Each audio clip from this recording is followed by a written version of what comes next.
कालू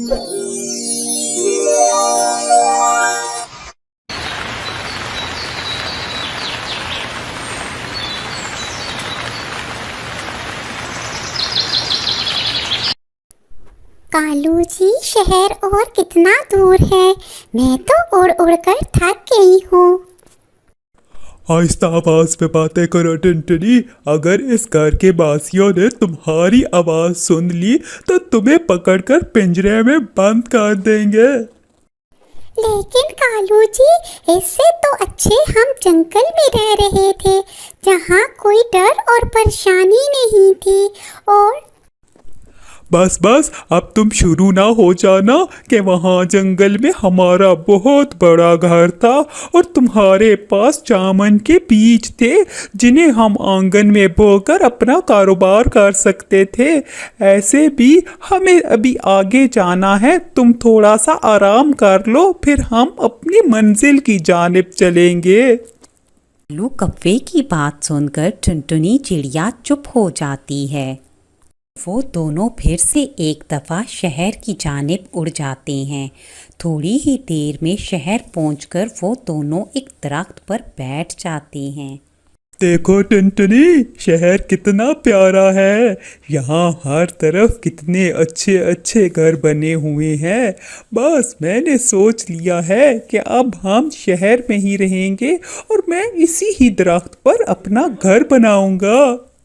लेकिन हम घर कैसे बना सकते हैं जी? हमारे पास तो इतने पैसे ही नहीं। बस बस टुनटुनी, तुम फिक्र ही ना करो। बस थोड़े दिनों की बात है, फिर मेरी शहर नौकरी लग जाएगी और हम अपना एक मजबूत सा घर बनाएंगे। मैं अभी तिनके लेकर आता हूँ और अभी हम एक घोंसला बनाकर गुजारा करते हैं। फिर कालू कौवा ढेर सारे तिनके इकट्ठे करके उनसे एक सुंदर सा घोंसला बना देता है। देखो टुनटुनी, मैंने कितना सुंदर घोंसला बनाया है। लेकिन कालू जी, हम दो लोगों के रहने के लिए ये घोंसला बहुत छोटा है। अगर बारिश होगी तो हम क्या करेंगे? कहाँ जाएंगे? टुनटुनी, तुम्हें अभी से फिक्र करने की जरूरत नहीं है। जब बारिश हुई तो देखी जाएगी, और ऐसे भी शहरों में बारिश बहुत कम होती है। कालू जी, अब आप शहर में कौन सा काम करेंगे? ऐसे भी हम यहाँ ज्यादा देर तक बिना काम किए तो नहीं रह सकते ना। टुनटुनी, एक तो तुम बक बक बहुत करती हो। अब बस हम शहर आ गए हैं ना, बस थोड़े ही दिनों में सब ठीक हो जाएगा। उसके बाद टुनटुनी चिड़िया कालू कौवे से कोई शिकायत नहीं करती, बल्कि हर वक्त खुद से ही बातें करके अपने दिल का बोझ हल्का कर लेती है। इसी तरह 6 महीने गुजर जाते हैं। एक दिन जब टुनटुनी चिड़िया कालू को उदास देखती है तो वो उसके पास आती है और कहती है, कालू जी, मुझे पता है कि आपका भी शहर में मन नहीं लग रहा और यहाँ आपको काम भी तो नहीं मिला। इससे बेहतर है कि हम अपने जंगल में वापस चले जाएं। तुम ठीक कहती हो टुनटुनी, मैं भी यहाँ शहर में भूखा रह रहकर और धूप और बारिश में बैठकर तंग आ गया हूँ। हमें वापस अपने जंगल चले जाना चाहिए। वहाँ हम जामुन की खेती कर लेंगे और पेट भरकर रोटी खाएंगे। और फिर वो दोनों उसी वक्त अपने जंगल की तरफ निकल जाते हैं। घर आकर वो दोनों बहुत खुश होते हैं और फिर कालू कौवा अपने आंगन में जामुन के बीज बो देता है। थोड़े ही दिनों में उसके जामुन के पौधों के साथ फल आ जाता है, जिसे देखकर वो दोनों बहुत खुश होते हैं और फिर अपने घर में खुशी खुशी रहने लगते हैं।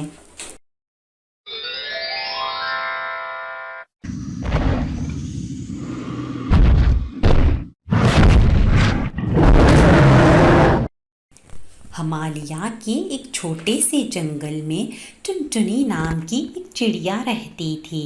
वो चिड़िया बहुत ज़्यादा मेहनती थी और बैंगन की खेती किया करती थी। कुछ दिनों बाद उस जंगल में एक कालू नाम का कौवा रहने के लिए आता है, जो बहुत लालची और धोखेबाज होता है। अरे, मैं इस जंगल में रहने के लिए तो आ गया हूँ, लेकिन ये जंगल तो बहुत छोटा है। अब मुझे जल्दी जल्दी इस जंगल के अमीर पक्षी का पता करना होगा। फिर मैं धोखे से उससे सारा पैसा लेकर इस जंगल का सबसे अमीर तरीन पक्षी बन जाऊंगा और सब पक्षियों पर राज करूंगा। अगली सुबह कालू कौवा नदी के पास चला जाता है और वहां बंटी कबूतर को देखते ही कहता है, भाई, मैं इस जंगल में नया आया हूँ। आप मुझे इस जंगल के बारे में बताओ कि इस जंगल के पक्षी क्या कमाते और खाते हैं। फिर बंटी कबूतर कालू को उस जंगल के बारे में सब कुछ बता देता है। फिर कालू कौवा पूछता है, अरे भाई, इस जंगल का सबसे अमीर पक्षी कौन सा है। टंटनी चिड़िया इस जंगल का सबसे अमीर पक्षी है और पूरे जंगल में सिर्फ वही बैंगन की खेती करती है। लेकिन भाई, तुम क्यों पूछ रहे हो। बस भाई, मैं ऐसे ही पूछ रहा हूँ। असल में मैं खुद भी कोई ना कोई काम करना चाहता हूँ, बस इसीलिए पूछ लिया। फिर बंटी कबूतर से इधर उधर की बातें करने के बाद कालू कौवा घर आ जाता है। अच्छा, तो टुनटुनी चिड़िया इस जंगल का सबसे अमीर पक्षी है।